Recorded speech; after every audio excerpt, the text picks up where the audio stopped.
Haleluya, haleluya, shalom blessed people. Kiranya berkat dan damai sejahtera dari Allah menjadi bagian kita sepanjang hari ini. Bersama saya Pendeta Theodorus dari channel Rumah Berkat, House of Blessing. Tema kita hari ini adalah, mengapa harus lewat jalan ini ya Tuhan? Firman Tuhan terambil dari Keluaran 13 ayat 17 sampai 22. Mari kita baca bersama firman Tuhan. Setelah Firaun membiarkan bangsa itu pergi, Allah tidak menuntun mereka melalui jalan ke negeri orang Filistin, walaupun jalan ini yang paling dekat. Sebab firman Allah, jangan-jangan bangsa itu menyesal apabila mereka menghadapi peperangan, sehingga mereka kembali ke Mesir. Tetapi Allah menuntun bangsa itu berputar melalui jalan di padang gurun menuju ke Laut Teberau. Dengan siap sedia berperang, berjalanlah orang Israel dari tanah Mesir. Musa membawa tulang-tulang Yusuf, sebab tadinya Yusuf telah menyuruh anak-anak Israel bersumpah dengan sungguh-sungguh, Allah tentu akan mengindahkan kamu, maka kamu harus membawa tulang-tulangku dari sini. Demikianlah mereka berangkat dari Sukot dan berkemah di Etam di tepi padang gurun. Tuhan berjalan di depan mereka pada siang hari dalam tiang awan untuk menuntun mereka di jalan, dan pada waktu malam dalam tiang awan, tiang api maksud saya, untuk menerangi mereka, sehingga mereka dapat berjalan siang dan malam. Dengan tidak beralih, tiang awan itu tetap ada pada siang hari dan tiang api pada waktu malam di depan bangsa itu. Saudara yang terkasih, tema kita kali ini merupakan pertanyaan yang mungkin sering dilontarkan ketika saudara menghadapi tantangan yang luar biasa di saat saudara sedang giat berjemaat, sedang bersungguh-sungguh ikut Tuhan. Mungkin saudara pernah mendengar ketika ada pengkhotbah yang berkata bahwa di dalam Tuhan semuanya akan baik-baik saja, cukup beriman saja, kalau ada masalah ditengking saja, dan klaim janji-janji Tuhan, maka saudara akan jauh dari masalah. Ya pokoknya kalau ada masalah tengking aja deh dengan iman katanya. Nah tetapi saudara, saya mengajar hari ini dari pelajaran bangsa Israel yang baru keluar dari Mesir, dan saudara akan melihat betapa menakjubkannya ketika Tuhan membawa mereka melewati padang gurun yang penuh tantangan dan bahaya, dan justru di sanalah Israel terbentuk menjadi bangsa yang kudus dan menyatakan diri sebagai umat pilihan Allah. Di padang gurun, Israel belum menerima pemenuhan janji. Nanti setelah masuk Kanaan, mereka mendapatkan pendidikan yang luar biasa dari Allah di jalan yang sulit itu. Tetapi, saudaraku, saudara akhirnya akan mengerti mengapa harus lewat jalan yang penuh penderitaan seperti Israel. Nah, untuk menjawabnya, mengapa harus lewat jalan ini ya Tuhan? Mari kita pelajari satu persatu. Yang pertama, supaya Israel belajar dalam tuntunan Allah. Ayat 17 bagian A. Kata menuntun dari bahasa Ibrani artinya memimpin. Ini berarti Israel harus dipimpin dengan petunjuk dari Allah.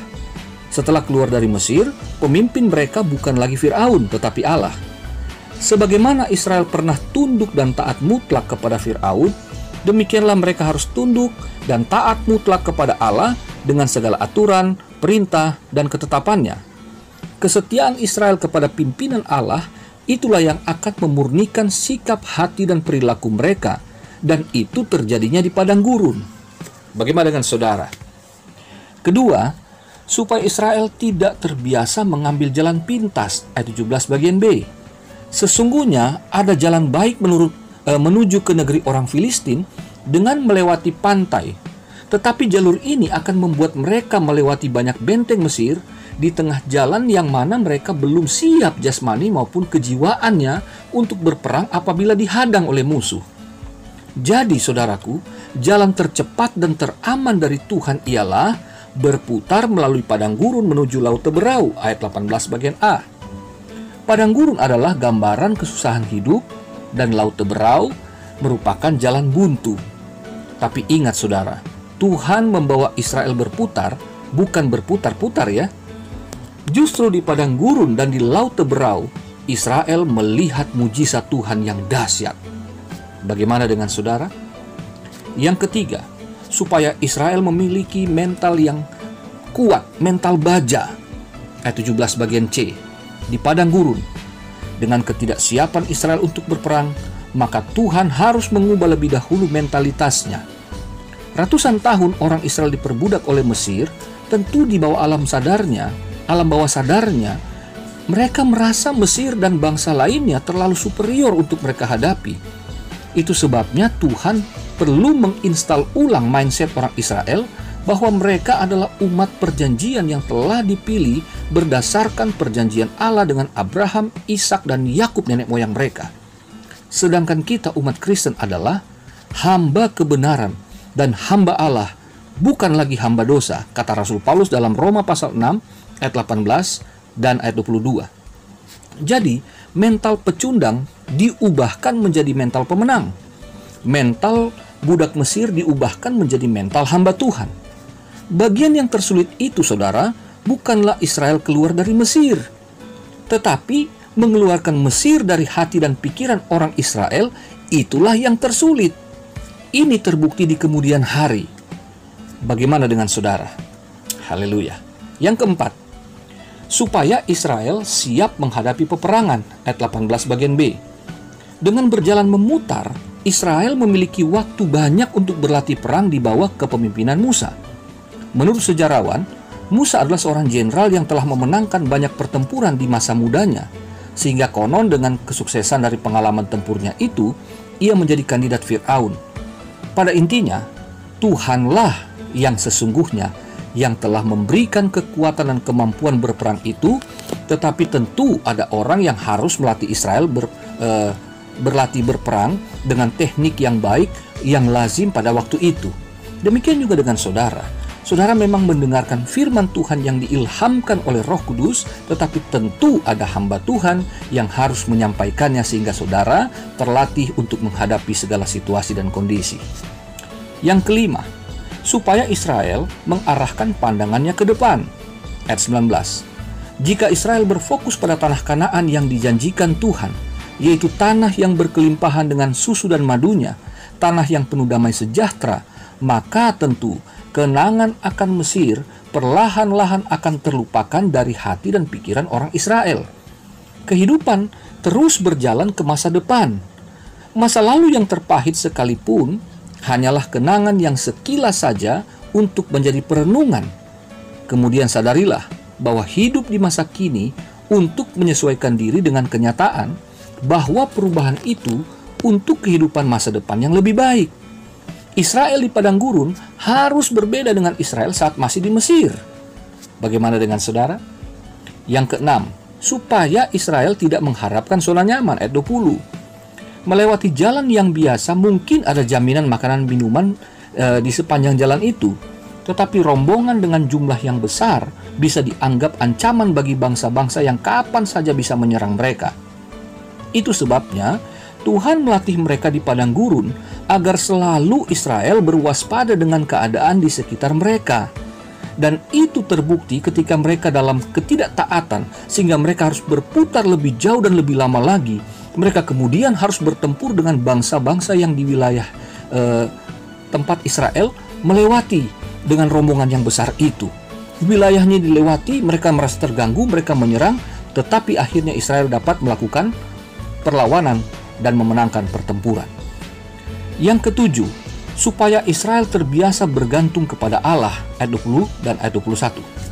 Segala kebutuhan hidup dan perlindungan di perjalanan, semuanya tersedia secara ajaib. Inilah yang saya sampaikan di 2 vlog sebelumnya dengan tema yang taat aturan silakan masuk dan menikmati anugerah Tuhan di padang gurun. Israel dipastikan Tuhan bahwa mereka baik-baik saja di jalan yang sulit dikarenakan oleh Allah yang pasti mengindahkan, atau dalam bahasa Ibraninya mengurus Israel, ayat 19. Kemudian Allah menjamin penyertaannya berupa tiang awan di siang hari dan tiang api di malam hari, ayat 20 dan 21. Dengan demikian saudara, Allah yang menuntun Israel di padang gurun adalah Allah yang mengasihi, memelihara, melindungi, serta mengembangkan iman umatnya itu siang dan malam. Begitu juga dengan saudara yang sedang dalam pergumulan hari-hari ini. Percayalah saudaraku, bahwa jalan yang tersulit yang sedang saudara jalani merupakan proses pembentukan Allah yang terbaik, dan jalannya itu meski perlu waktu untuk menjalaninya, tetapi imanilah Dia yang menuntun saudara tidak mungkin membiarkan saudara. Mungkin saudara saat ini masih bertanya, mengapa harus lewat jalan ini ya Tuhan? Tetapi ketika saudara setia menjalaninya dengan penuh harapan, maka pada akhirnya saudara tidak lagi bertanya, melainkan memuji Tuhan karena telah membawa saudara menjadi pemenang di dalam jalan dan kehendaknya yang sempurna itu. Haleluya. Bagaimana dengan saudara hari-hari ini? Tetap beriman? Puji Tuhan. Demikian renungan hari ini saudaraku. Sampai jumpa di vlog berikutnya. Tetap percaya, tetap semangat ya. Selamat beraktivitas. Tuhan Yesus memberkati saudara dan keluarga. Mari kita satu dalam doa. Ya Allah Bapa di sorga, setelah kami mendengarkan firman-Mu, maka taulah kami bahwa Tuhan tidak senantiasa memberikan kami jalan yang mudah, supaya kami tidak menjadi umat yang cengeng, umat yang gampang menyerah di tengah jalan, tetapi menjadi umat yang beriman dan berpengharapan penuh hanya kepadamu ya Allah. Sehingga kami menjadi terlatih oleh karena tuntunan firman Tuhan dan Roh Kudus, sehingga kami senantiasa seperti Israel yang dapat melihat tiang awan dan tiang api, melihat Tuhan sebagai gembala yang berjalan di depan Israel. Demikianlah kami juga dapat melihat dengan iman bahwa Tuhan Yesus adalah gembala agung yang sangat baik bagi kami, yang tidak akan pernah meninggalkan kami meskipun padang gurun adalah jalan yang bagi kami sulit dan berat untuk dijalani. Tetapi karena Tuhan ada di tempat di mana kami berjalan, maka kami tahu pemeliharaan Tuhan, kasih sayang Tuhan, perlindungan Tuhan itu pasti juga menjadi jaminan bagi kami untuk melewati hari-hari yang sukar seperti yang kami sedang hadapi saat-saat ini. Kami terus berdoa dan percaya ya Tuhan bahwa Engkau tidak pernah meninggalkan kami dan keluarga kami. Dalam masa-masa yang tersulit sekalipun, kami percaya bahwa Tuhan sedang memulihkan keadaan yang sedang terjadi di bangsa kami, di kota kami, dalam keluarga kami. Kami percaya bahwa Tuhan sedang melakukan sesuatu yang baru, sehingga kami juga sedang dipersiapkan untuk memasuki era yang baru, di mana kami akan beradaptasi dengan lingkungan. Kami akan diberikan kemampuan untuk dapat melakukan karya-karya yang sesuai dengan apa yang Tuhan tetapkan bagi kami. Bersama-sama dengan saudara-saudara kami yang lain, kami semua tetap akan dapat berkarya, karena Tuhanlah yang menetapkan setiap langkah-langkah orang yang hidup berkenan kepadamu. Bapa di sorga, kiranya apa yang sedang dilakukan oleh pemerintah, dilakukan oleh gugus tugas, dilakukan oleh para dokter tenaga medis, kiranya Tuhan terus campur tangan, pakai dengan hikmat dan kuasa-Mu, sehingga setiap pasien COVID-19 yang sedang dirawat, yang sedang dalam pemulihan, kiranya Tuhan Engkau memakai dengan kuat kuasa-Mu. Bangsa kami disembuhkan, bangsa kami dipulihkan, dan kiranya berkat-Mu juga Tuhan turun atas setiap anak-anak-Mu yang saat ini sedang berharap, baik pangan, sandang maupun papan, sehingga tidak ada yang berkekurangan. Demikian juga dengan biaya anak-anak sekolah yang mungkin saat ini sedang berjalan terus Tuhan, di mana para guru juga tentu membutuhkan biaya untuk mereka hidup. Pihak sekolah juga membutuhkan dana untuk dapat bergulirnya pendidikan meskipun via online. Kami serahkan Tuhan semuanya ke dalam tangan pengasihan-Mu. Kami percaya Engkau mengadakan tepat pada waktunya. Terima kasih Tuhan. Kami bersyukur, kami siap menjalani hari dengan iman penuh percaya kepadamu. Dalam nama Tuhan Yesus. Haleluya. Amin.